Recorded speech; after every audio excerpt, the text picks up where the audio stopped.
नमस्कार, मी क्रिकेट समालोचक मनीष पाटील सर्व क्रीडा रसिकांचं मनपूर्वक स्वागत करतोय नव्या आणि ताज्या पॉडकास्ट सिरीजमध्ये, ज्याचं नाव आहे AK स्पोर्ट्स अँड इव्हेंट प्रस्तुत टेनिस क्रिकेटची दुनियादारी.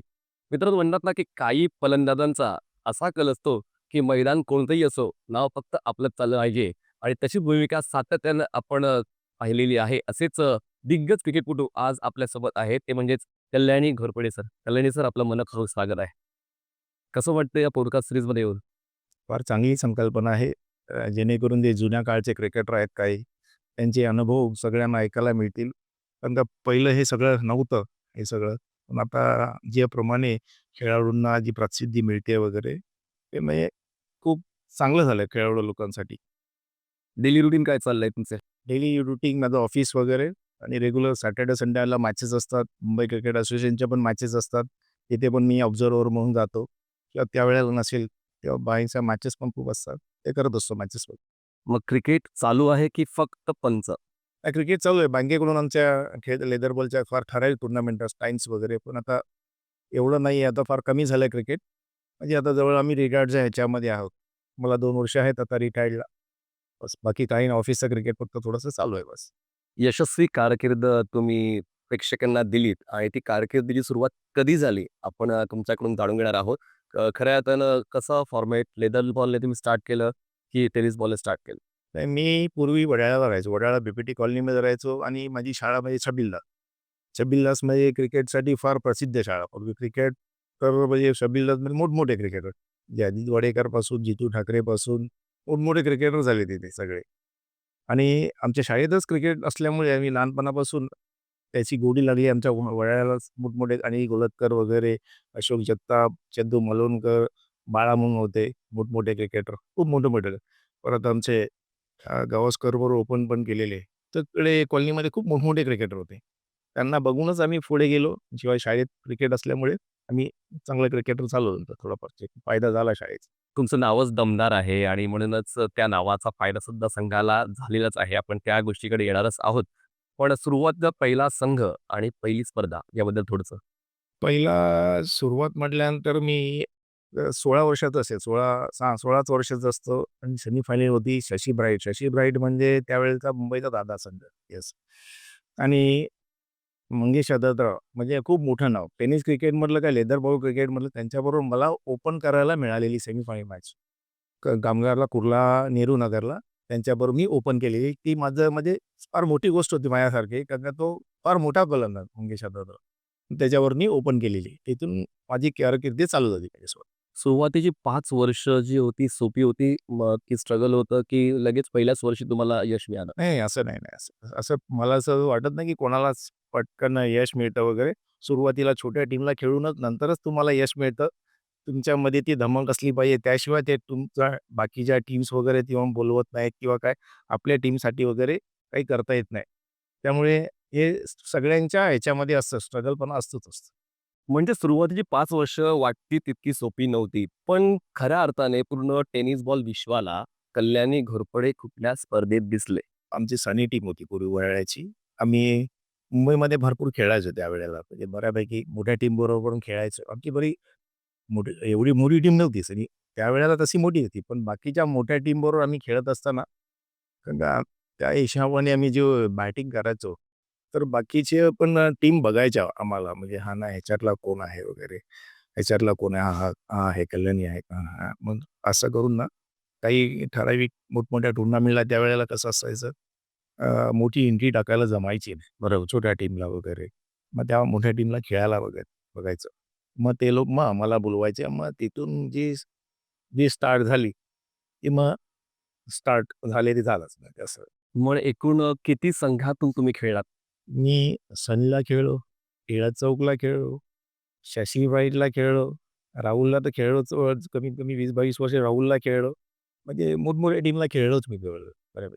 मग राहुल 11 म्हणजे मी मागच्या काही मुलाखतींमध्ये पाहिलेलं आहे. राहुल 11 जो खेळला, तो त्यांच्या कारकिर्दीचा शेवटचा स्टॉप होता? नाही, नाही, नाही. असं जेव्हा राहुल इलेव्हन जेव्हा होती ना, तेव्हा म्हणजे 90च्या साली म्हणजे 90च्या नंतर 89च्या नंतर जो राहुल इलेव्हनचा ग्राफ जो टीमनी जी गती पकडली किंवा जो खेळायची लय जी होती, ती कमीत कमी नाही म्हटलं तरी 12-15 वर्ष 12-15 वर्ष तर राहुल इलेव्हन मुंबईमध्ये टॉप संघ म्हणून म्हणजे ओळखलं जायचं. नाव दरारा इतका होता, प्रचंड दरारा होता. 20 वर्षापर्यंत होता. थोडाफार नंतर जरा थोडंसं सगळ्यांचे कसं माहिती आहे नोकरीचे प्रश्न येतात, सगळ्यांचे घरचे प्रश्न येतात. कोण मॅचला येतो, कोण नाही येतो. काही अशा गोष्टी पण झाल्या.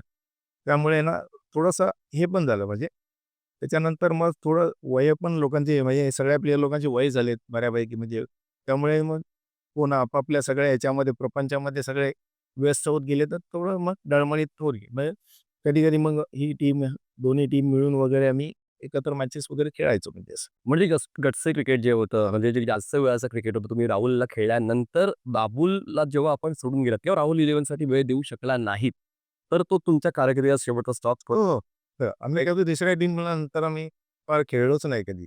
राहुल इलियन्सची नंतर ना जवळ 20-22 वर्षानंतर ना आम्ही कधी दुसऱ्या टीमला खेळलो नाही. एकाच टीमला खेळलो नाही आणि एकाच टीमला वरती घेऊन गेलो नाही. मुंबईचं क्रिकेट खरं तर जिद्दी क्रिकेट आहे. मैदानांची संख्या कमी आहे. पण ज्या मैदानात स्पर्धा होतात, ते ऐतिहासिक मैदान ठरलेली आहेत. तर असं तुमचं आवडीचं मुंबईचं ऐतिहासिक मैदान कोणतं? आणि त्या मैदानावर तुमची कामगिरी कशी राहिली? ऐतिहासिक मैदान माझं तर खरं म्हटलं पहिलं तर वडाळा बीपीटी क्वार्टरी कारण तिथूनच मी घडलो.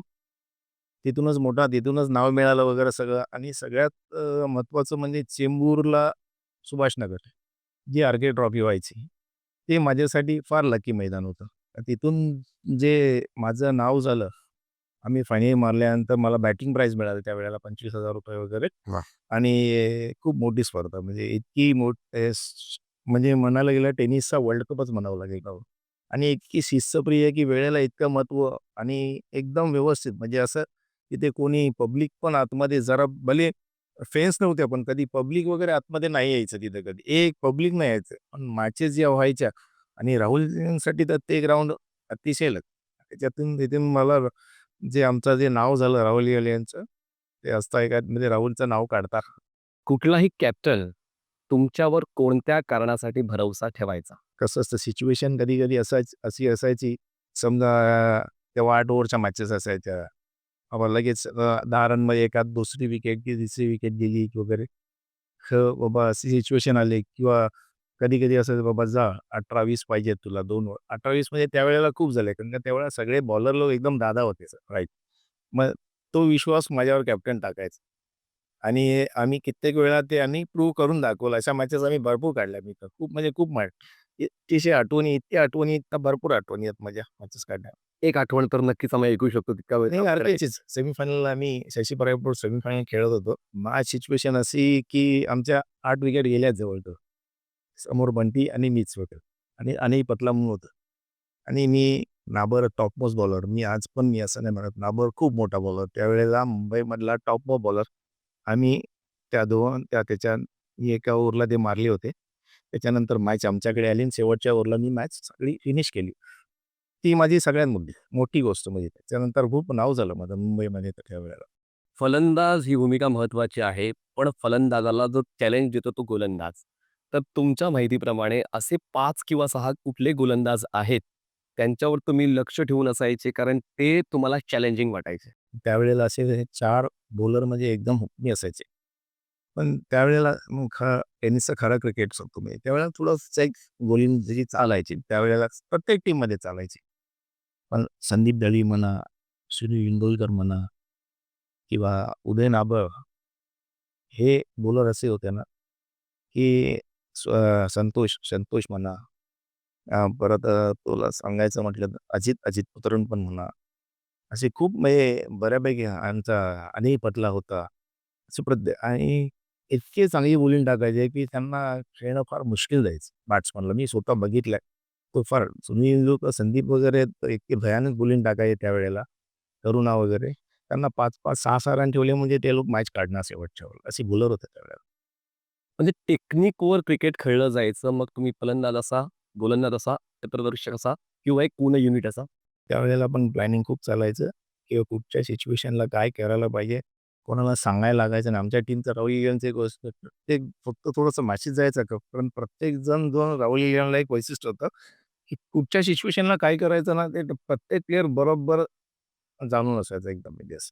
आणि त्या सिच्युएशनला तर आपली जी पण हे आहे, मूव्हमेंट तो करून यायचा त्यावेळेला म्हणजे असं.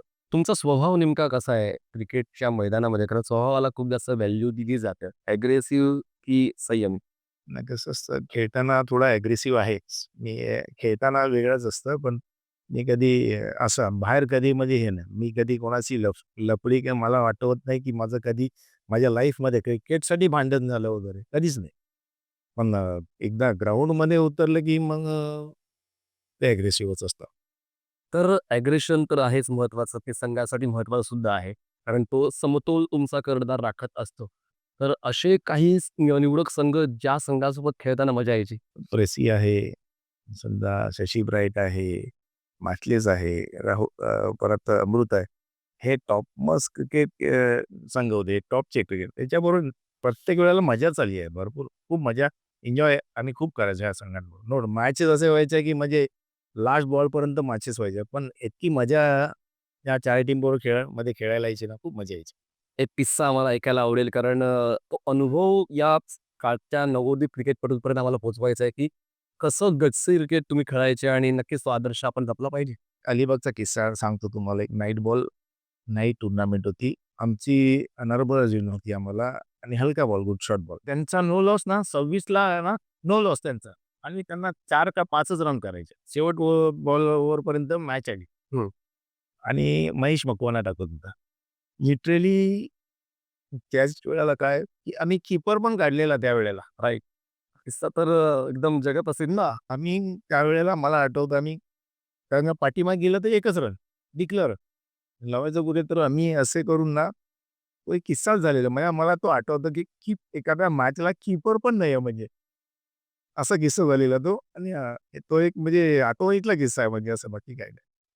आर-के ट्रॉफी ही स्पर्धा तर प्रत्येकाला खेळायची इच्छा व्हायची आणि कदाचित तुम्हाला देखील तो एक व्यासपीठ होतं, की त्या व्यासपीठावर मला सर्वोत्तम द्यायचं आहे. म्हणजे बक्षीस कमवण्याच्या उद्देशाने नाही, तर लोकप्रिय होण्याच्या उद्देशानं. त्या त्या स्पर्धेचा अनुभव कसा व्यक्त कराल? त्या स्पर्धेत ती खूप मोठी स्पर्धा. त्याच्यासारखी मला वाटत नाही अजून पण आजच्या तारखेमध्ये पण त्याच्यासारखी स्पर्धा सुप्रीमो त्या लेव्हलला आहे. पण ते जे स्टेज आणि ते सगळं फिल्म सिटीचे सगळं प्रत्येक सामन्याला एखाद दुसरा हिरो येणं किंवा क्रिकेट येणं, सचिन ला बाबा की संदीप पाटील आले, सुनील गावत असे मोठमोठे क्रिकेटर यायचे त्यावेळेला. म्हणजे सगळे ज्यावेळेला मुंबईमधले ना मुंबईमधले तर सगळेच खेळलेले आलेले सगळे हिरो लोक यायचे आणि जी शिस्तपणा त्या टुर्नामेंटला होता ना, तो जबरदस्त होता. जबरदस्त. तशी स्पर्धा होणे नाही. किती वर्ष आर-के ट्रॉफी खेळलात आणि तुमच्या अचीव्हमेंट्स त्या स्पर्धेत कोणत्या राहिल्या? मी कमीत कमी 6-7 हां, 6-7 वेळा मी टुर्नामेंट खेळलो होती. पहिलं टिळक चौकमध्ये असताना मी सेमीफायनलला गेलो गणेश गेली बरोबर. त्याच्यानंतर मग आम्ही राहुल येऊन जवळ 4-5 वर्ष आम्ही कंटिन्यू होतोच फायनलपर्यंत होतो. आणि एकदा मास्टर 11 म्हणजे आमचे साई सर्व्हिस नोआ अष्टमकर सरांनी त्यावेळेला माझी टीम बनवलेली. मी संतू वगैरे होतो. आम्ही सेमीफायनल हरलेलो. याच्याबरोबर पेसीबरोबर. म्हणजे कमीत कमी 6-7 वर्ष मी खेळलो आणि ती टुर्नामेंट जवळ 7, 8, 10 वर्ष झाली. 8 एक वर्षच झाली. त्याच्यानंतर नाही झाली. तुम्ही टिळक चौक या संघातून खेळून आला होतात हं. आणि आता राहुल 11 या संघासाठी खेळत होतात वर्तमानामध्ये. मग जेव्हा राहुल 11 या संघाची गाठभेट जेव्हा टिळक चौक या संघाशी कुठल्यातरी स्पर्धेत व्हायची, तेव्हा ते क्रिकेट कसं राहायचं? प्रत्येकाचं एक वेगवेगळे असं त्यावेळेला कोण कुठून खेळतं वगैरे जास्त हे नाही. ठीक आहे. तू त्या टीमला खेळतोयस, खेळ. असं काही नाही की त्यावेळेला एवढं हे नाही करायचं की बाबा हा किंवा त्या टीमला कशाला गेला किंवा काही. हां. खेळला ना तर पूर्ण त्या टीमला खेळ किंवा या टीमला खेळ. असं असायचं. असं काही कोणी हे नाही करायचं कधी काही. तुम्ही फलंदाज आणि यष्टीरक्षक या 2 भूमिका निभवायच्या, बऱ्यापैकी निभवायच्या आणि तुमच्यावर कर्णधार विश्वाससुद्धा ठेवायचे. पण कधी गोलंदाजी करायचा मौका मिळाला? ते ज्यावेळेला मी सनी क्रिकेटला खेळायचो ना, त्यावेळेला मी 4था गोलंदाज मीच असायचो. कारण आमच्याकडे दोघे-तिघे जण अशोक जाधव वगैरे, विश्वनाथ वगैरे चांगले बॉलर होते. त्यामुळे आम्ही मोठमोठ्या टीमला पण हरवायचो. पण त्यावेळेला मी टाकायचो. लेदरला तर टाकायचोच मी. पण त्यावेळेला नंतर जेव्हा राहुल इलियान वगैरे झालं, टिळक चौकला पण मी काही वेळेला बॉलिंग टाकली आहे. पण तेव्हा नंतर राहुल इलियान आणल्यानंतर राहुल इलियानला 5वा बॉलर स्पेडमध्ये असला असायचा कधी-कधी. कारण का आमच्याकडे बॉलिंग अटॅक म्हणजे 4ही बॉलर एकदम वरच्या दर्जाचे म्हणजे. त्यामुळे कधी टाकायची वेळ नाही आली आणि कीपिंग तर काय विकेट कीपर असताना मी कधी 25 वर्ष मी पाठी फिल्डिंगच नाही केली आणि बाहेर फिल्डिंग नाही केली. 25 वर्ष मी विकेट कीपिंगच केली आहे. बाहेर फिल्डिंग केलीच नाही मी आणि कधी पाठीमागे राहिलोच नाही, मी स्टंपलाच असायचो. काही इक्विपमेंट परिधान करायचा की बेअर हँडने विकेट किपिंग करायला लागायचं? नाही, नाही, नाही. आम्हाला कधी ग्लोव्ज वगैरे नसायचेच.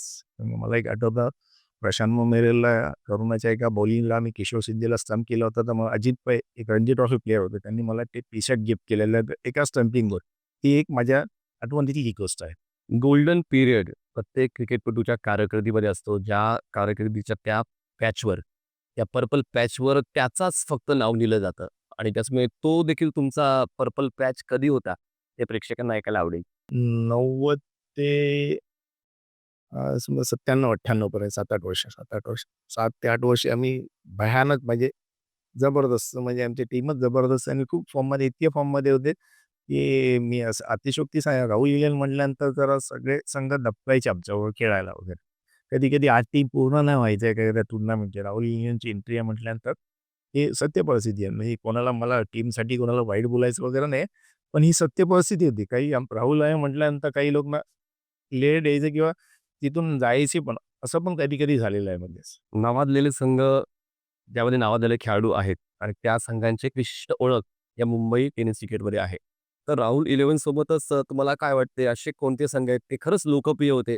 त्यांच्या टॅलेंटवर, त्यांच्यामध्ये जी धमक होती, ती तुम्ही देखील ॲप्रिशिएट करणार? मॅचलेसमध्ये धमक होती. मॅचलेसमध्ये एकदम जबरदस्त धमक होती. शशी ब्राईटमध्ये पण होती, गणेश गल्लीमध्ये होती, टिळक चौकामध्ये होती, तुमच्या सनी क्रिकेटमध्ये पण होती बऱ्यापैकी धमक आणि न्यू अमृत इलियनवर पण नंतर चांगलीच धमक बसवली त्यांनी. म्हणजे चांगली टीम होती माझी. खूप चांगलं क्रिकेट तुम्ही खेळलात. समाधानी आहात? समाधानी आहे. मी खूप समाधानी आहे. मी खूप चांगलं क्रिकेट खेळलो. टेनिस क्रिकेट पण भरपूर खेळलो. मला काय ह्याचे हे नाही आहे. फार आनंदित आहे. कर्णधार, जे खूप महत्त्वाची भूमिका असते. म्हणजे जिंकला तर मग कर्णधाराला ते अप्रिसिएशन मिळेल आहे, पण हरल्यानंतर त्याला ते ऐकावं लागतं. त्यातले ते निर्णय खूप महत्त्वाचे असतात. तर कर्णधार तुमच्यावर कुठल्या कारणामुळे भरोसा ठेवायचा? कसं माहीत आहे, मी विकेट कीपिंग असल्यामुळे ना मला सिच्युएशन कळायची नाही. कोण कुठच्या सिच्युएशनला आहे किंवा थोडंफार काय कुठच्या गोष्टीला काय आहे, मी सांगायचो कर्णधारला. तसं इम्प्लिमेंट हे प्रत्येक टीममध्ये असं काही हे नाही की त्याच्यांना पण हे प्रत्येक टीममध्ये कोणाला असं वाटलं, तर नक्कीच सांगायचो मी. हल्लीचं क्रिकेट जे आहे ते बॅटर्स ओरिएंटेड आहे आणि तुमच्या काळातलं क्रिकेट मी असं ऐकलंय, की बॉलर्स ओरिएंटेड होतं कारण होतं एम-आर-आय बॉल. तर त्याबद्दल काय सांगाल? कसं माहिती त्यावेळेला सर्कल हा सिस्टम असतो. सर्कल नव्हतीच ना त्यावेळेला. आठव तुम्ही 9च्या 9 ते 10च्या 10 प्लेयर म्हणजे 9च्या 9 प्लेयर तुम्ही बाउंडरी लाईनवर लावू शकत होता. तेव्हा सर्कल कसं माहिती आणि आता बॉलचा इफेक्ट मोठा पडला कारण पहिला बॉल पण 6 जातो. त्यामुळे ते आणि सर्कल असल्यामुळे फलंदाज जरा थोडासा कसा बिंदास असतो. त्यामुळे हा फरक झालाय, भरपूर फरक झाला. हल्लीच्या क्रिकेटमध्ये पहिल्या बॉलपासूनच षटकार खेचणे फलंदाज सुरू करतात. तुमच्या काळामध्ये 8 षटकांचा, 10 षटकांचा, 12 षटकांचा फॉर्मॅट खेळला जायचा.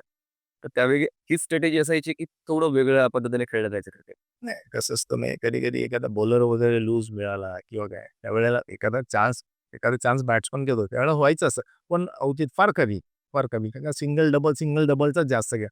कारण का जे वरती यायचे ते कसं म्हणजे विकेट घेऊनच खेळायचे आणि पाठीमागचे बॅट्समन कसे असायचे, म्हणजे मारणारेच असायचे. बिग हिटर, सगळे बिग हिटर असायचे.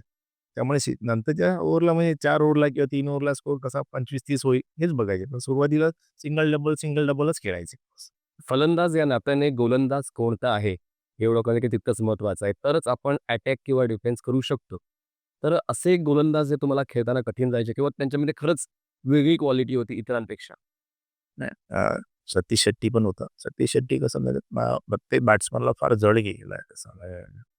त्यावेळेला सतीश शेट्टी टाकायचा, सुनील इंदुरकर टाकायचा, संदीप दळवी टाकायचे.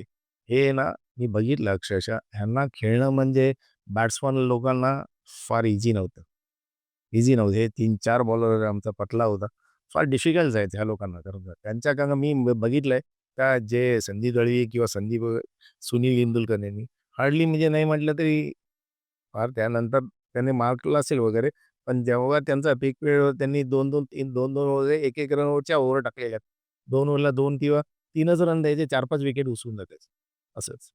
खूप वेळ जास्त काळ तुम्ही राहुल 11 या संघासाठी खेळलेले आहात. तर तुमचे सहखेळाडू त्यांच्याबद्दल नक्कीच मला ऐकायला आवडेल, की आणि त्याचा रोल काय असायचा क्रिकेटच्या त्या संघामध्ये?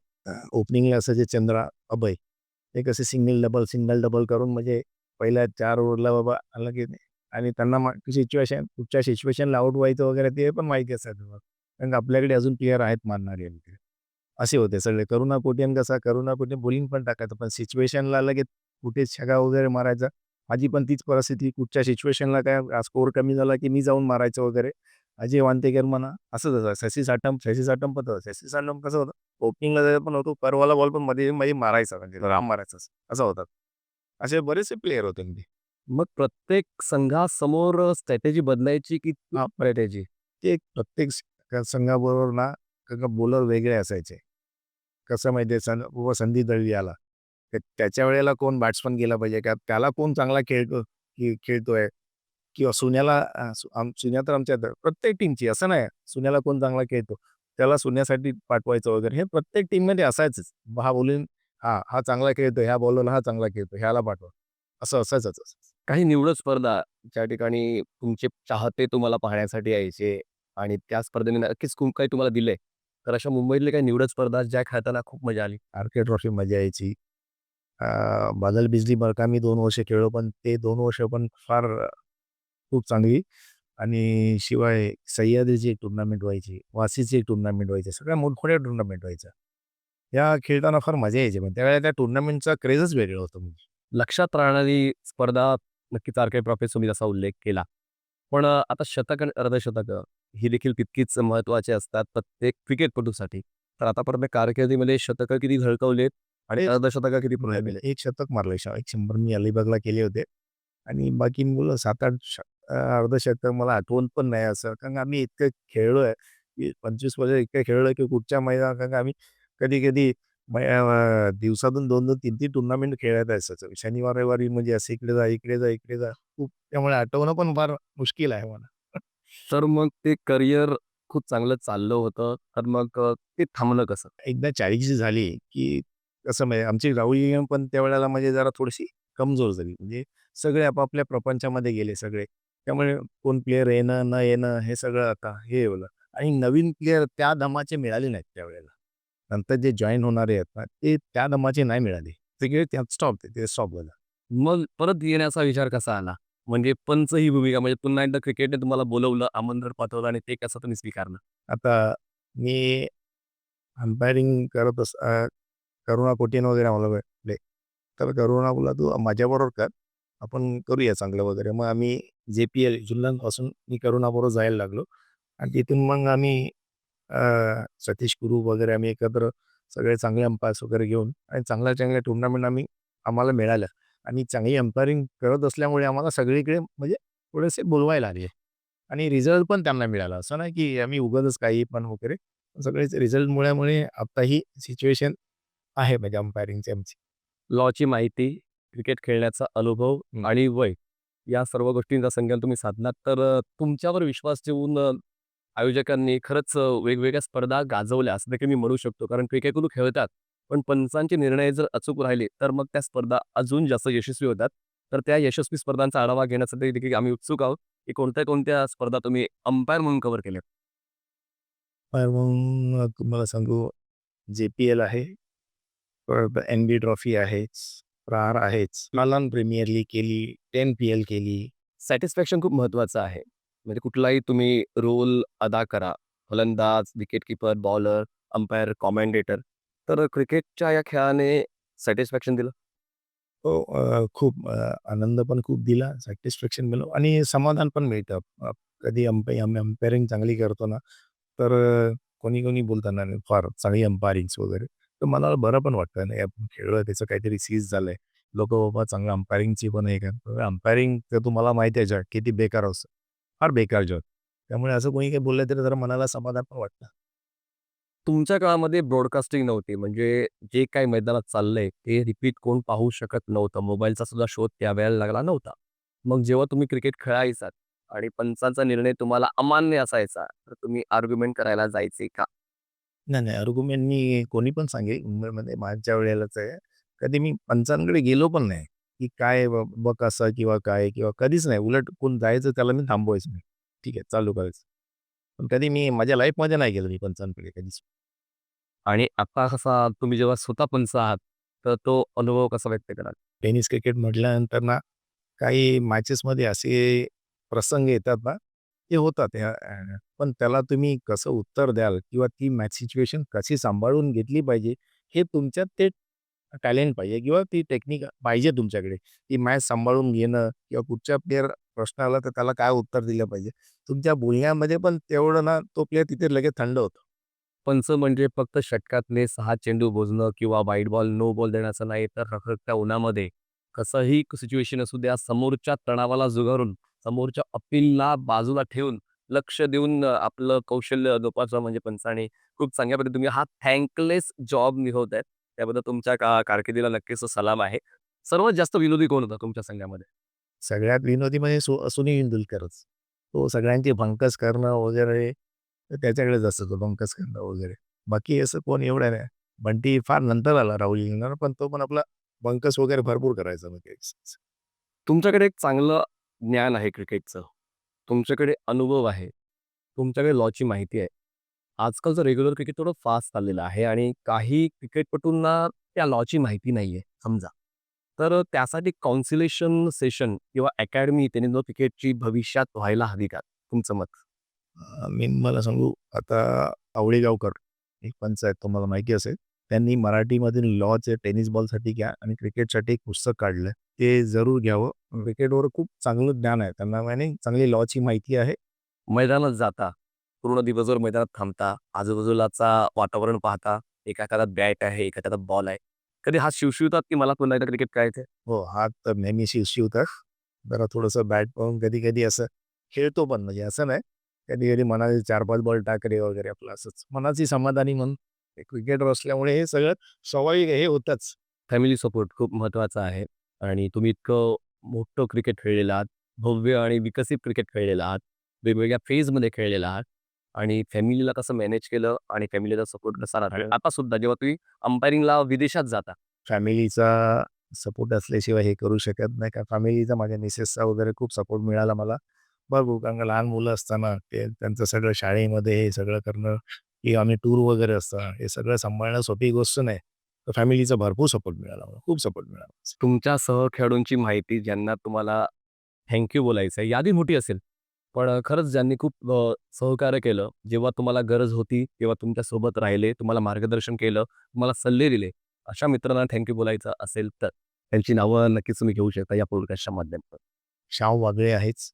श्याम वागळे असा आहे, की कुठच्या पण टीमला तो आपलाच प्लेयर असं वाटायचं. कारण तो त्याच्या स्वभावामध्येच आहे. म्हणजे नरेश गौरी म्हणा, हे नरेश गौरी आहेच. ते पण म्हणजे त्यांनी पण भरपूर लोकांना मदत केली वगैरे. म्हणजे अजून सांगायचं म्हटलं तर आमचा अभिमन्यू कोळी आहे. त्याने पण खूप लोकांना मदत केली. म्हणजे असं नाही, की ते लोक आपले समजायचे. माहिती आहे?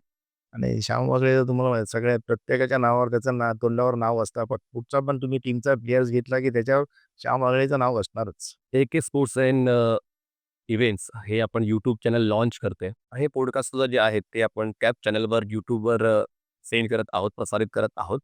तर पंच ही भूमिका खूप महत्त्वाची आहे आणि तुम्ही पी-सी-आर रूममध्ये बसता, स्क्रीनच्या समोर असता. तुम्हाला एक्स्पेक्टेशन असते, की मला हा अँगल पाहिजे किंवा मला ह्या गोष्टी समोर आल्या पाहिजे. तर AK स्पोर्ट्स आणि इव्हेंटच्या टेक्निकल टीमला तुम्हाला काय सांगायचं आहे, की मग तुम्हाला ॲज अ अंपायर काय पाहायला पाहायचं आहे आणि प्रेक्षकांना काय दाखवलं गेलं पाहिजे? मेन म्हणजे जो कॅमेरामन असो, त्याची एकाग्रता पाहिजे तिथे. क्रिकेटमध्ये कुठची गोष्ट कधी घडेल आणि ती जर टिपली नाही जाणार ना, त्यावेळेला डिसिजन जर आलं, तर मग कसं माहिती आहे फार प्रॉब्लेम होतो. आतमध्ये पण प्रॉब्लेम होतो पंचांना आणि तुमच्याकडे पण म्हणजे तुम्हाला पण अरे काय लाईव्ह आहे किंवा काय आहे, हे सगळं आम्ही आता बघतो. खूप ठिकाणी हा प्रॉब्लेम झालेला आहे. त्यावेळेला त्यांची एकाग्रता फार महत्त्वाची आहे ती. तर कॅमेरामॅनने अँगल व्यवस्थित दाखवली पाहिजे, अपडेट्स व्यवस्थित दिले होय. पाहिजे आणि ते ते तर आहे. कॅमेरावाले काय ते दाखवतात त्याच्या पण सिच्युएशनच्या हिशोबाने ते दाखवणं फार महत्त्वाचं आहे. कुठच्या सिच्युएशनला काय घडलं पाहिजे ते ते पटकन दाखवलं पाहिजे. कसं वाटलं व्यक्त होऊन आपल्या कारकिर्दीचा आढावा आपण आमच्या प्रेक्षकांना दिलात आणि खूप चांगलं क्रिकेट तुम्ही खेळलेलं आहात. तर कसं वाटलं या पॉडकास्टमध्ये येऊन? फारच चांगलं की तुम्ही मला बोलवलं तिथे. एकीचं एवढं मोठं तुम्ही ब्रॉडकास्ट आता हे करताय. तर आणि पुढे जाऊन पण तुम्ही असंच मोठं व्हाल किंवा मोठं काही कराल, मी आशा बाळगतो तुमच्याकडून आणि तुमच्याकडून चांगलं काहीतरी व्हावं टेनिस क्रिकेटसाठी एवढे तुम्हाला शुभेच्छा देतो मी. हा आशीर्वाद खूप महत्त्वाचा आहे. कारण आपण एक उत्तम क्रिकेट खेळलेला आहात आणि आपण हा सल्ला दिलात, ही खूप महत्त्वाची बाब आहे. तर आज आपण कल्याणी घोरपडे सरांना ऐकलं, त्यांच्या कारकिर्दीचा आढावा घेतला आणि त्यांचे अनुभव खूप लक्षात राहणारे आहेत आणि नक्कीच त्यांच्याशी बोलून खूप बरं वाटलं. आत्ताचा एपिसोड आपण इतकेच थांबवतोय आणि पुन्हा एकदा नवीन एपिसोडमध्ये भेटूया. AK स्पोर्ट्स अँड इव्हेंट या YouTube चॅनलला सबस्क्राईब करायला विसरू नका. धन्यवाद.